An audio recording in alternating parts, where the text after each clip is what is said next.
आज से 14 दिन बाद हरियाणा विधानसभा का चुनाव होगा, यानी 5 अक्टूबर को वोटिंग होगी और 8 अक्टूबर को नतीजे आएंगे। वहां सीधा मुकाबला कांग्रेस और बीजेपी के बीच होने की उम्मीद जताई जा रही थी, लेकिन समय के साथ वहां की राजनीति में एक नया ट्विस्ट आ गया है। चुनाव प्रक्रिया शुरू होने से पहले तमाम सर्वे कांग्रेस की सरकार बनने का दावा कर रहे थे, लेकिन जैसे जैसे चुनाव करीब आते जा रहे हैं, वैसे वैसे कुछ नई बातें और नए विवाद कांग्रेस की मुश्किलें बढ़ाते नजर आ रहे हैं। टिकट वितरण से पहले जहां बीजेपी खेमे में उथल पुथल देखने को मिली थी, अब वही उथल पुथल कांग्रेस में देखने को मिल रही है। हरियाणा कांग्रेस की दिग्गज महिला नेत्री कुमारी शैलजा नाराज बताई जा रही हैं। उनकी नाराजगी का कारण है उनके ऊपर की गई जातिगत टिप्पणी, जो उन्हीं की पार्टी यानी कांग्रेस के उम्मीदवार के समर्थक ने की थी। हालांकि जिस समर्थक ने वो टिप्पणी की उसके खिलाफ मुकदमा दर्ज हो गया है, लेकिन दलित नेता कुमारी शैलजा इतने भर से खुश नहीं है। उनकी ये नाराजगी सिर्फ इस बात से नहीं है कि उनके ऊपर जातिगत हमला किया गया है, वो इस बात से भी नाराज हैं कि उनकी मर्जी के मुताबिक टिकट वितरण नहीं हुआ। वो अपने 30 से 35 समर्थकों को टिकट दिलवाना चाहती थी, लेकिन उन्हें 4 ही टिकट दिए गए जो उनके समर्थक हैं, जबकि भूपेंद्र हुड्डा के समर्थकों के खाते में 72 सीटें आई हैं।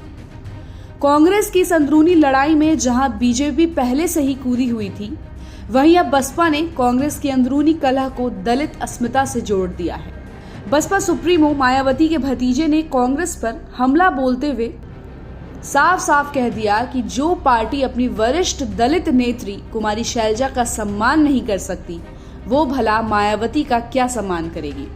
इसी बीच हरियाणा के पूर्व सीएम और वर्तमान में केंद्रीय मंत्री मनोहर लाल खट्टर ने कुमारी शैलजा और रणदीप सुरजेवाला को बीजेपी में शामिल होने का प्रस्ताव दे दिया है। यहाँ बता दें कि हरियाणा में वैसे भी कांग्रेस के 2 गुट हैं।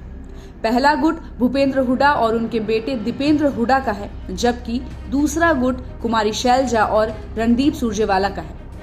उधर बसपा इनेलो के साथ मिलकर चुनाव लड़ रही है। हरियाणा की 90 सीटों में से बसपा ने 37 सीटों पर अपने उम्मीदवार खड़े किए हैं, जबकि आम आदमी पार्टी अलग ही चुनाव लड़ रही है।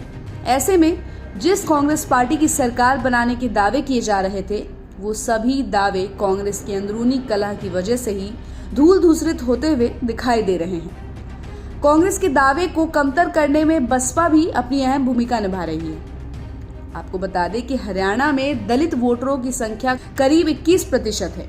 ओबीसी वोटर 33% के आसपास हैं, जबकि 25% जाट वोटर हैं। ये तय है कि जाट वोटर अधिकांश संख्या में कांग्रेस की तरफ जाते हुए दिख रहे हैं, जबकि हरियाणा के मुख्यमंत्री नायाब सिंह सैनी ओबीसी समाज से आने की वजह से अधिकांश ओबीसी वोटरों को अपने साथ लाने का दावा कर रहे हैं। हरियाणा में चुनाव प्रक्रिया शुरू होने से पहले जहां ये माना जा रहा था कि अगर आम आदमी पार्टी अलग चुनाव लड़ती है तो कांग्रेस को नुकसान हो सकता है, लेकिन अब ऐसा माना जा रहा है कि वहां के दलित वोटर इस बार निर्णायक भूमिका में होंगे।